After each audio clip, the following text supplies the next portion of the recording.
네, 구독자 여러분 안녕하세요. 공인중개사 이승조TV의 서당동 공인중개사 이승조입니다. 제가 얼마 전에 계약을 했던 것 중에 굉장히 긴 시간 계약을 했던 건에 대해서 좀 말씀을 드리려고 합니다. 직거래 계약을 하시는 분들도 계실 거고요. 공인중개사 분들도 이 영상을 많이 보실 테니까 모두 다 해당이 되는 내용이니까요. 이 영상을 보시고 사전에 좀 체크를 하시고 저처럼 번거로운 일을 겪지 않으셨으면 하는 바람에서 영상을 남깁니다. 우선은 이제 아파트 계약을 했어요. 임대차 계약이었어요. 전세 계약이었는데 임대인께서 임대사업자를 했다고 말씀을 계약 당일에 말씀하셨어요. 우리 공인중개사분들은 당연히 아시겠지만 많은 분들이 보시니까 설명을 앞서 드리면, 임대사업자 같은 경우는 표준 임대차 계약서라는 계약서 양식이 있습니다. 지금 6장으로 구성된, 얼마 전에 개정이 조금 됐는데요. 이 표준 임대차 계약서로 작성을 하셔야 됩니다. 임대인 같은 경우는 등록한 신고관청에다가 반드시 신고를 하셔야 돼요. 주택임대사업자이기 때문에. 일반적으로 그냥 임대인이다 하면은 그냥 한 장짜리 우리가 흔히 쓰는 계약서를 쓰시면 되는데요. 제 사전에 먼저 여쭤볼 때 임대사업자세요? 라고 여쭤봅니다. 왜냐하면 등기부를 뗐을 때 보통은 원칙상 부기등기라고 해서 이제 소유권 넘버,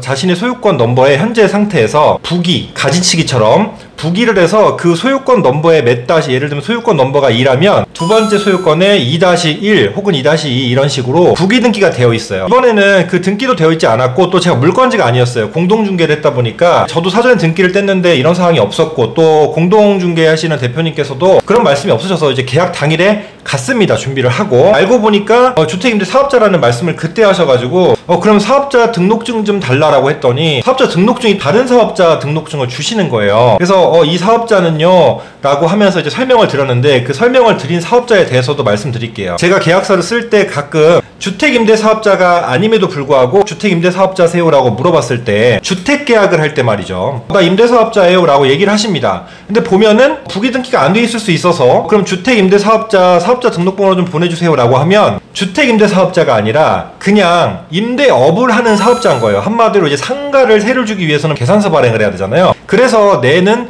임대업을 하는 그냥 사업자예요. 주택임대사업자랑 일반 임대사업자랑 다른 겁니다, 여러분. 그렇다 보니까 일반 임대사업자는 권장하는 표준계약서, 일반적인 형식에 맞춰있는 계약서 있죠? 계약서를 그냥 한 장짜리로 쓰는 건데, 이제 이분들이 이제 이 말씀을 잘 모르시는 거예요. 그래서 우리가 꼭 확인해줘야 하는 것은 주택임대사업자인지 혹은 임대업을 하는 그냥 임대사업자인지, 그러니까 상가 같은 거 세를 주시는 분인지 확인하셔야 될 부분이 첫 번째입니다. 그 다음 부기등기가 안 돼 있다고 해서 무조건 임대사업자가 아니라고 간주하면 안 돼요. 제가 이번에 이제 그런 경우를 겪은 건데요. 그렇게까지 됐어요. 그래서 계약 당일에 또 이제 임대인께서 임대사업자 등록증도 모르시고 막 이런저런 사업증을 계속 받아가지고 보내주시는데, 최종적으로 이제 임대사업자 같은 경우는 임대사업자 번호가 따로 나와 있어요. 그래서 그 번호를 입력해줘야 되기 때문에 그게 문제였고, 어찌저찌 해서 긴 시간 동안 임대사업자 번호를 받았는데요. 그렇게 해서 이제 너무너무 힘들게 한 2시간 가까이 여기 전화 저기 전화, 여기 확인 저기 확인, 처음에 등록한 것도 저 지방이어가지고 지방 쪽까지 막 전화를 해가지고 확인을 제가 다 했어요. 우여곡절 끝에 계약서를 썼는데 다음 문제가 발생합니다. 지금 며칠이 지났어요. 아파트 전세다 보니까 금액이 비싸잖아요. 대출 신청까지 다 해놨는데요. 오늘 토요일날, 오늘 아침에 일찍 전화가 온 겁니다. 알고 보니까 임대인이 전 임대차 계약이 지금 현재 금액과 너무 차이가 난다는 거예요. 청천벽력 같은 소린데요. 뭐냐면 전 임차인이 본인의 자녀분이었대요. 그래서 저렴한 금액으로 세를 놨다 보니까 임대사업자는 세입자가 바뀌어도 5%밖에 못 올린다는 규정이 있잖아요. 전 임대차 금액에 비례해서 5%밖에 못 올리기 때문에 이번에 계약한 금액이 너무 과도하게 초과돼서, 너무 과도한 초과 때문에 과태료가 나올 수 있고, 이렇게 되면 안 된다라고 이제 구청에서 빠꾸를 먹은 거예요. 신고를 하러 갔다가.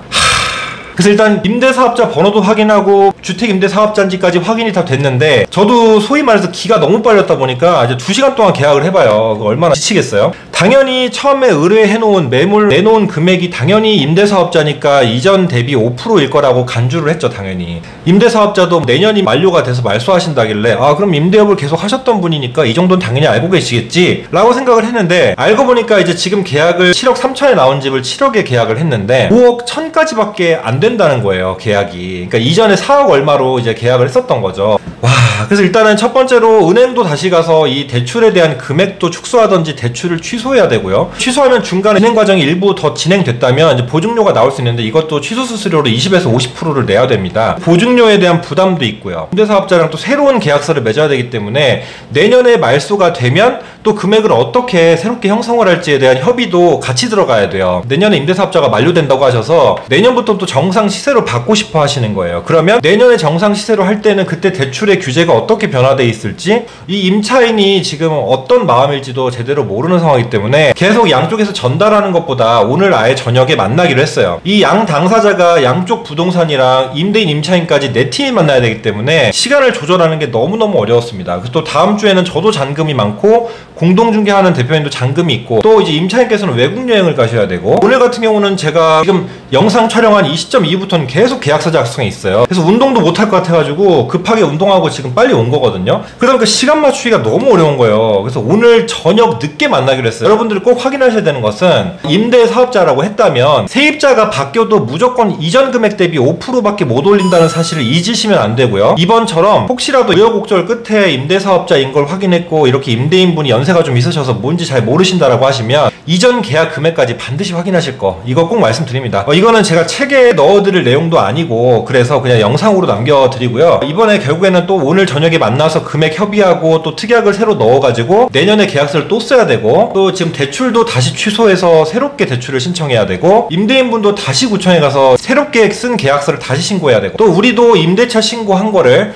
취소하고 새로운 계약서로 다시 또 임대차 신고를 새로 받고 확정일자를 새로 받은 상태에서 은행에다 제출해야 되는 상황이라 너무 복잡하게 생겼습니다. 여러분 꼭 부기등기 안 돼 있으면 임대인한테 말씀해주세요. 이게 부기등기가 안 돼 있으면 의무기 때문에, 임대사업자는 부기등기 의무가 있기 때문에 과태료가 나올 수 있고 꼭 반드시 확인하셔야 된다라는 부분도 언지를 해주시고요. 그다음 직거래 계약하시는 분들도 반드시 직거래 계약하실 수 있어요. 근데 어쨌든 이런 위험 요소들을 공인중개사가 다 알고 진행을 해준다면은 훨씬 더 매끄러울 거고요. 그리고 중요한 건 대출을 받으셔야 된다면 대출 조건이 아시다시피 확정일자부 계약서에다가 계약금 영수증도 당연히 기본이고, 가장 중요한 게 뭐예요? 공인중개사의 서명 및 날인이 들어간 그 계약서를 내야 되기 때문에 어쨌든 중개사가 대출을 받을 때는 도장이 필요해요. 왜냐면 이 공제 증서라는 걸 통해서 이제 사고를 냈을 때 은행에서도 돈을 빌려주는 대주기 때문에 차주한테 어떤 담보를 해야 돼요. 물론 주택을 담보로 해서 임대인이 협조를 해가지고 그 목적물을 가지고 어떤 대출을 내지만 결과적으로 임차인의 이 보증금을 가지고 질권을 내는 거기 때문에 이 내용들을 꼭 확인해 주시고, 주택 임대 사업자인지 그리고 그냥 임대 사업자라면 해당이 안 돼요.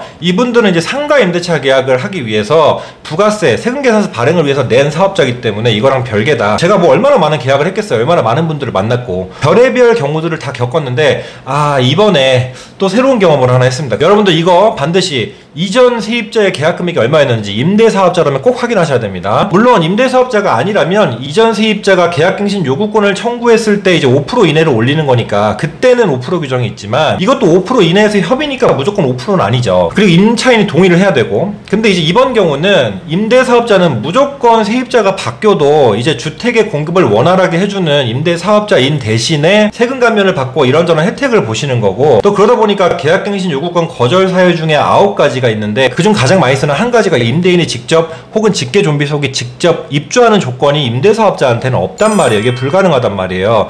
임대사업자니까 세를 줘야 되지 왜 자기가 들어가냐 이거예요. 자, 그렇기 때문에 임대사업자는 서류도 많지만 까다로워요. 그러니까 이 부분을 꼭 다시 확인하시고, 지금 7년차 베테랑 수백 개의 계약을 해보고도 이런 상황이 생기니까 우리 현역공기 중개사님들도 반드시 이 부분 체크하시고, 세입자분들 그리고 임대인분들도 반드시 이전 계약 금액 대비 5%밖에 못 올린다는 사실 잊지 마시고 계약 체결하시기 바랍니다. 저는 빨리 다음 계약서를 써야 돼서 오늘 영상 여기서 마무리하도록 하겠습니다. 감사합니다. 다음 주에 만나요.